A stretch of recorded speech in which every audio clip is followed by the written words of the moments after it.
देखिए ईशान किशन ने भी आज शानदार पारी खेली है, लेकिन हमारे इस काम की सबसे शरारती अगर कोई यहाँ पर हमारी कलीग है तो वो सरगम है। और सरगम आज बड़ी शांत सी है। सरगम, आप नहीं पूछेंगे कुछ यहाँ पर हमारे साथ इतने खास मेहमान हैं? देखिए, आपने इतना शानदार इंट्रोडक्शन मेरा यहाँ पर दिया है, तो बस उसी सिलसिले में मुझे लगता है सवाल मुझे भी पूछ लेना चाहिए। दो बेहतरीन खिलाड़ी के जो पिताजी आज हमारे साथ यहाँ पे जुड़े हुए हैं, आप दोनों से ही मैं जानना चाहूंगी। पहले सूर्य कुमार यादव के पिताजी से बात कर लेते हैं कि बचपन में कैसे थे, क्या शरारती थे और क्या बचपन से ही क्रिकेट खेलना पसंद था उन्हें? हाँ जी, मैं बताऊंगा कि एक्चुअली जब वो करीब 8-9 ईयर ओल्ड के थे, तभी वो हमारे एक्चुअली कॉलोनी में एक क्रिकेट ग्राउंड है। वो क्रिकेट ग्राउंड में जा कर के दिन भर उधर बॉल पकड़ना, बॉल फेंकना, ऐसे ही करता था वो। तो वहाँ पे जो एक कोच थे जो फील्ड में, वो उनको सिखाते थे थोड़ा बहुत। और जब थोड़ा बड़ा हुआ तो किसी कोच ने बोला कि ये लड़का अच्छा खेला है तो क्रिकेट खिलानी चाहिए। हमने बोला ठीक है, विल सपोर्ट हिम। तो we have given unconditional support. और बाकी मेहनत सूर्या ने किया है और उनको गाइडेंस भी काफ़ी लोगों से मिला, पर्टिकुलरली मुंबई क्रिकेटर्स जो बेंगसरकर जी हैं, इवन अमोल मजूमदार जी पैनल में बैठे हैं, उन्होंने भी काफ़ी उसको गाइड किया है। लालचंद राजपूत हैं, काफ़ी उन्होंने गाइड किया है और उसकी खुद की मेहनत है। नहीं, वाकई में आप लोगों ने बहुत ज़्यादा सपोर्ट किया है और शायद यही कारण है कि आज हमें इतने बड़े प्लेटफॉर्म पे वो इतना अच्छा शानदार प्रदर्शन करते हुए भी नजर आते हैं। ईशान किशन के पिताजी भी हमारे साथ जुड़े हुए हैं। आप हमें बताएं कि ईशान जब छोटे थे तो वो कैसे थे, संजीदा किस्म के थे या फिर बचपन से बहुत ज़्यादा शरारती थे? और आप बहुत कम बोल रहे हैं, तो क्या ईशान भी बहुत कम बोलते हैं क्या? नहीं, बहुत ज़्यादा बोलता है और काफ़ी शरारती था वो, बचपन से ही बहुत शरारत करता था।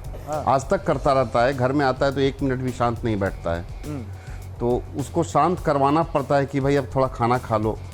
तो शरारती वो बचपन से ही था और शुरू से ही हम लोगों ने मतलब क्रिकेट का उसको इतना जुनून था कि बहुत छोटा था उस वक्त भी वो बैट और बॉल लेकर के सोता था। प्लस वो जब पढ़ाई लिखाई में मन नहीं लगता था और जब पढ़ता था तो पिच बनाता रहता था और उसमें फील्डिंग सेट करता रहता था। नहीं, मुझे एक सवाल, मुझे अमोल जी के पास जाना है, लेकिन उससे पहले जरा प्रणव जी एक सवाल का जवाब दे दीजिए।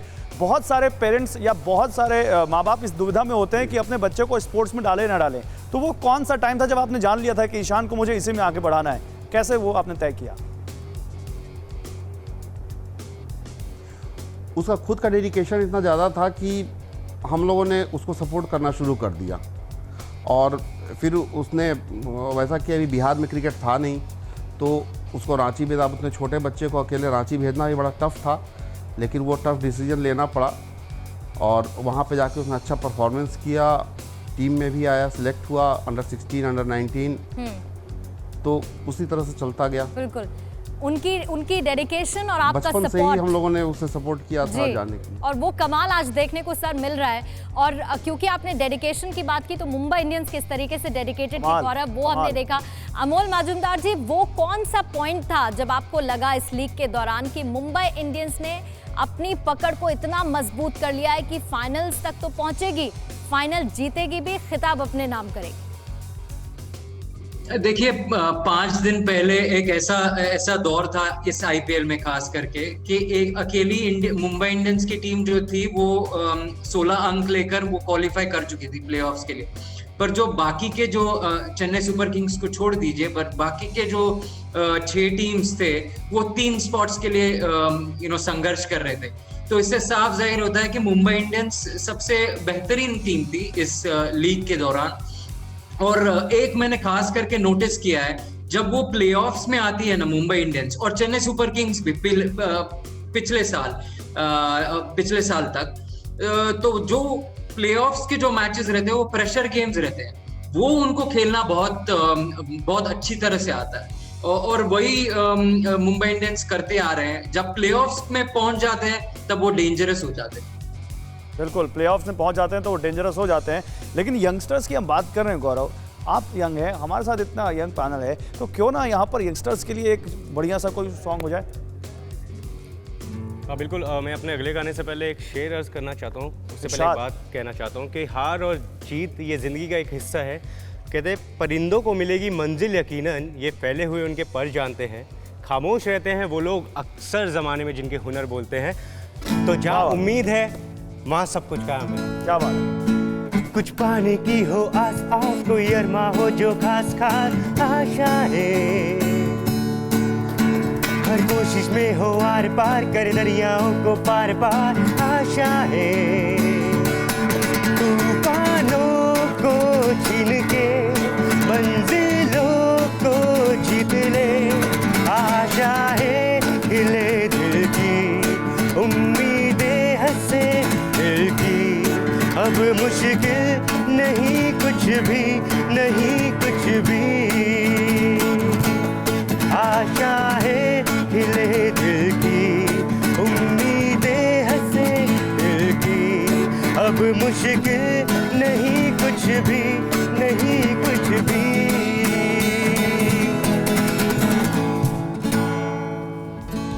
और देखिए इसी को डेडिकेशन जज्बा कहते हैं, वो साफ मुंबई इंडियंस की टीम में भी देखने को मिला है। लेकिन क्योंकि दो प्लेयर्स के, दो यंगेस्ट प्लेयर्स के हमारे साथ फादर मौजूद हैं, फैमिली मौजूद है, उनसे भी हम बात कर रहे हैं।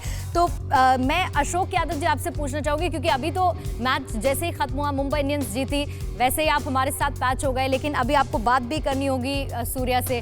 कैसे सेलिब्रेट करने की तैयारी है? खाने में क्या पसंद है सूर्य कुमार यादव को? वो नहीं है तो आप क्या घर में बनवाएंगे? क्या रहने वाला है सेलिब्रेशन में शामिल? एक्चुअली क्या है कि पहले तो उधर से आना चाहिए, वो अबू धाबी में, अभी दुबई में मैच खत्म हुआ जी, फोन पे भी तो पहले आने का इधर जी। आने के बाद उनको एक्चुअली नॉन वेज काफ़ी पसंद है, नॉन वेज खाते हैं, वो चिकन है, फिश है, तो वैसे उसकी मदर जो है यहाँ बनाती हैं, काफ़ी एक्सपर्ट है बनाने में, तो बनाएंगी। और उनके अभी कोरोना काल है तो कुछ सेलिब्रेशन अभी ठीक नहीं है।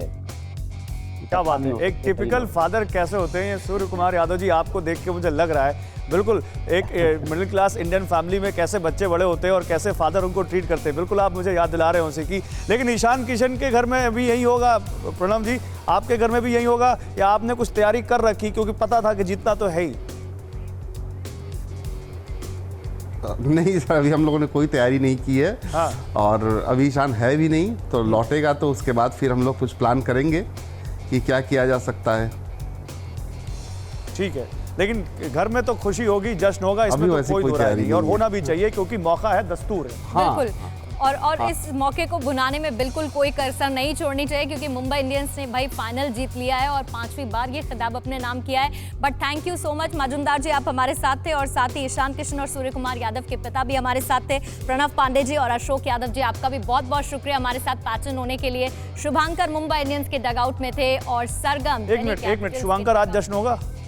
बेशक होगा, हालांकि कुछ नया नहीं था, अब तो आदत सी हो गई जीतने की। लेकिन और मुझे ये भी लगता है, जाते थे एक बात और कहना चाहूंगा कि अब वक्त आ गया कि मुंबई को पहले से क्वालिफाई कर दिया। अरे वाह, क्योंकि ये 14 मैचों का झंझट अब झेला नहीं। परिवर्तन बहुत हो रहे हैं अमेरिका से लेकर बहुत सारी जगहों तक, तो पता नहीं कहां कौन सा परिवर्तन हो जाए। लेकिन फिर भी बहुत शुक्रिया आप सबका। सरगम, आपका भी बहुत शुक्रिया। और न्यूज और क्रिकेट का एक्सक्लूसिव डोज हर रोज अभी सब्सक्राइब कीजिए TV9 भारतवर्ष का YouTube चैनल। लॉग ऑन करें tv9bharatvarsh.com पर, जवाब दीजिए आसान से सवालों का और जीतिए ढेर सारे इनाम हर रोज। इंडिया खास बासमती राइस, खास है दिल के पास है।